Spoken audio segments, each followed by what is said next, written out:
Hello, I'm here with Jede Paulo. You will obviously know he looks like someone quite familiar. He is the younger brother of Jess. He had three amateur fights last year. He fights for Team Sanda. He's 2-1. So we're just going to talk to him about his start in MMA and his plan for the next year. So thank you very much for joining me. How are you? All good, all good. How are you? Good, good. How long ago did you start MMA and why did you start MMA? How long ago did I start? I had my first MMA fight 2023 June, and I've been training for MMA kind of since, mm, yeah, I'd say tw around 2022 summer is when I kind of started. But other than that, I'd done a bit of jiu-jitsu in 2021, and that's pretty much it. Pretty much it, yeah. So you're not long in the game, and like your brother as Not at well, all, he's not no. long in the game. And just the skill level that you both have, you had a good year last year. You went 2-1. Unfortunately, you lost your first fight. I remember watching that live. How was it to lose the first amateur fight like that, but then bounce back with the two wins?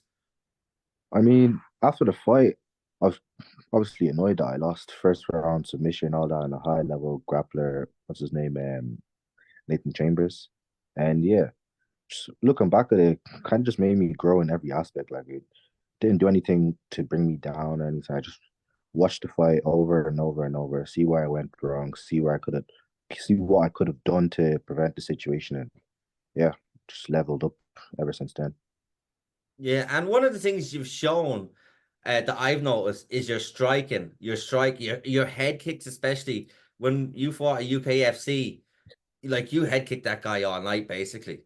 Do you just love the striking aspect of the game? Because you seem to. Yeah, it's weird because I started with the jujitsu. So when I first got into Sanda, when we'd have MMA classes, I'd just be trying to solely someone try to strike me. I do stupid stuff like pull guard and all that. And now look at me, here I am loving the striking and all that. But in my opinion, it's MMA. Like it doesn't really bother me whether it goes to the ground, whether it's staying up. It just kind of depends on the style of the other person. So I literally just try and adapt my style as to who I'm fighting. Yeah, no, and you've looked very impressive so far. Talk to us about being in Sanda, the likes of Liam, Shay, your brother, obviously Armand, and then Darren at the helm. What's it like? What's the atmosphere like? Obviously, Armand has gone and done Yeah, Octagon. it's Jess is one of the I best wouldn't amateurs, if ask. not the best amateur in the country. What's it like being around all them? Yeah, yeah, I wouldn't ask for anyone different around me, to be honest. We've all helped each other grow in some certain aspect of our game. And yeah, I'm thankful for them around me, thankful for the team I have around me. Darren has a good bit of knowledge in him, so it's like I'm a wet sponge every single session. I'm just trying to soak up all that knowledge in. That's all I can do. Yeah, and when you first started, did you plan on competing? Yeah, yeah. I got into this so I could compete. I knew when I first started training, even before all the serious stuff and all that, I'd be telling myself, yeah, I see myself here in a certain amount of time. And yeah, now look what here I am, 2024, about to fight again very, very soon. And I'm gonna try and stay active as much as I can. Yeah, and like that, you've been quite active for the first three fights, and with the amount of shows, what do you make about the amount of shows we have? Because they're all running really, really well, running really, really often. What's it like for you to know you've that many options out there, and especially because you Very, got brought to the UK, that must have been really good for your second amateur fight. yeah, very good opportunities out there. That's the one thing about the MMA game. There's opportunities left, right, and center. Even if you think that you lose a fight, you think there's nothing there for you, another door opening for you just like that. So yeah, our fights, shows being on month after month. I wish I could go on all of them, but just have to do what I have to do. Yeah, because obviously you can't fight every week, you'll get burnt out. But Yeah, like that, there is a lot of options.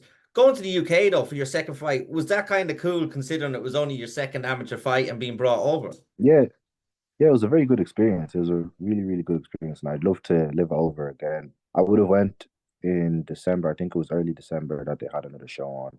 Would have went, but just with work and all that, too hectic, so I couldn't have went. So just decided to do the IUR instead. Yeah, and IR is a fantastic show. And in that, you beat Kevin Keogh, who I believe that was his eighth fight, maybe.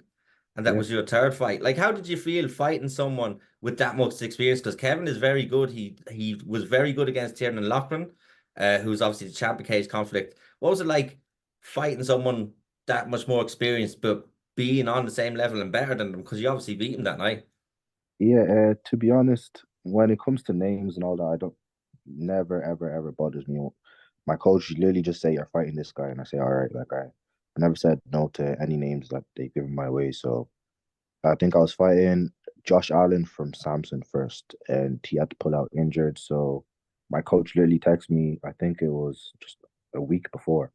Text me saying, yeah, your opponent's out injured. Kevin's your new opponent." I just said, "All right." Like it didn't doesn't phase me at all. I'm training for whoever, MMA, training for the striking, training for the wrestling. It doesn't matter who you are. So yeah, all I'm trying to do now, when me say no to anybody, what am I really doing? I'm not really fulfilling my full potential. I'm not unlocking that character that I could potentially be. Yeah, you just by fighting everyone because you want to experience every type of fighter as well. And if you, that's why if you fight everyone that's put in front of you, then you've been in every position, you've felt every punch. Yeah. Sort of ways more experience for you going forward. Um, Going forward this year, like I said, you want to be a bit active again as you were last year. Is there a number of fights you'd like to get, or are you just gonna take them as they come? I'd like to have at least 6 fights this year. Wow. So first fight in February, and hopefully I could be on either every second month or even if I could split it in months. Just depends on how my body is feeling, how everything is in between fights. Because life is hectic. Like I have a busy life. So yeah, just have to work around that. Work around that. Yeah, and for your weight cuts, because I remember when Jess first started, he fought a lightweight, which is crazy to think where he Yes. is now. What's your weight cut like? Do you have much of a weight cut? How do you Mm, find the weight cuts? Because I believe you're quite good. You've cooking, obviously. Um, yeah, you've cooking yeah. I'm background, able so to. I'm able to cut the weight, but I do. I think I cut at least 8 kilos max. I think for this last fight it was 8.5 or something. Walk around at like 76, 77. Once it gets closer, let's say let's just say a month out to the fight, I'd want to be at least 73 or 72 kilos. But it's not too hard. It's difficult on the week, but it's not too hard. No. yeah, if you bring it down gradually, and then you Yeah, only bring it have down to. gradually. Yeah. I watched someone cut. I think it was 6.5 or 7 kg overnight in the sauna. Like, Yeah, nah, you don't want to be doing that now. no, it didn't look appealing to me, to be honest. But people, other different people have different ways. So, with the two wins that you've had now going forward, do you feel even from the loss? Obviously, you said you watched over and over again to see where you went wrong.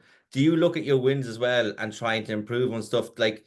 Because a Yeah, lot of fighters will only look at their losses sometimes, but some of them have said to me now that they look at their wins as well to say, I could have done this here, I could have done that here, rather than thinking it was always the perfect performance. I look at everything. I still do be looking at my kickboxing fights from 2020, from 2022 to be seeing what I done wrong because that's what it's all about. It's all about seeing your mistakes and then working on that. And then even in the next fight, my last fight against Kevin, seeing the mistakes where I went wrong, looking at that. I'm still looking at like before we spoke at least an hour or two ago, I was watching little clips and all that. It's just to keep on soaking up that knowledge, see where I could go better, see what I done wrong. Yeah. So all the time, always looking over. And with that, like you're saying, you want 6 fights. Like if you rack up one or two more wins, would you be looking to fight for belts or are belts like not relevant to you? You just want to fight the best people. Yeah, belt is good to have in your arsenal, yeah, but I also want to fight the best people. So if I keep on fighting the best people, the belt is gonna come down along the way. So I'm not hunting for it at the moment. I'm kind of just enjoying the journey. But yeah, one way or another, it's gonna come to that point very soon. Yeah, and like you said, you're enjoying the journey. You have all these goals in mind. Is there like the IMAS, is that something that interests you? Is that something that you'd ever like to do, or do you want to just stay fighting on the regional scene? I don't know. I feel like there's a good level on the regional scene as well. Like I'm open to everything. I'm open to everything. It hasn't crossed my mind yet, but at the moment, there's a good level on the regional scene. So I want to get that level up, and then maybe we look at the IMAX. Yeah. You know, and the level is quite high here at the moment. When you see the likes of um your brother who's probably going to go pro very soon. There would have been a couple of amateurs that you probably would have been watching fighting your brother going pro or around that time. How excited are you for the sport in Ireland going forward with the amount of talent kind of coming through, especially the early pros now? There's a lot of excitement out there. It's amazing. It's amazing. Like there's some amateurs out there that you'd be seeing, and you feel like they beat a few lads in pro. That's just the level that Irish MMA is at right now. It's absolutely crazy. It's crazy. Yeah, it changed. Like I only started watching about 2 years ago, like really like the way I do now. And I didn't realize how much talent there was here. And it's actually crazy. Like it's very exciting to see what's going to be coming down the next year or 2 years. Yeah. Would you have a number for pro, or like you said earlier, you're just going to enjoy the journey, and when Darren feels it's right and when you feel it's right, it's time to go pro? Yeah, I'm just gonna enjoy the journey. Like I'm still just started. Like, say if everything goes my way, 2 years into the game, I could potentially go pro. But yeah, I'm not forcing anything. I'm just letting everything just flow. And then yeah, when it comes to that time will come. Yeah, no, I think like that. I think Darren obviously is the best hands you can be in and with the guys around you. So when you feel you're ready, you're ready. But I just want to say the past three fights that I've seen you in, the last two obviously were quite exciting. You're quite an exciting fighter, and I can't wait to see more of you this year. But I'm gonna let you go. Is there anything you want to say or anyone you want to thank before you go? Mm, thank my team, thank my family, everyone that's been patient with me, helping me on the level ups, helping better me as a person. Everyone knows who you are, so I don't need to say no names. But yeah, stay active for this year. Keep on getting the fights up. Keep on getting the experience. And you'll see my name up there very soon. Perfect, perfect. I want to thank you so much for your time this evening because I know you're busy, and I will talk to you very soon, and hopefully see you at a show very soon. Thank you, Dave. I'll see you soon. Perfect. Thank you. Have a good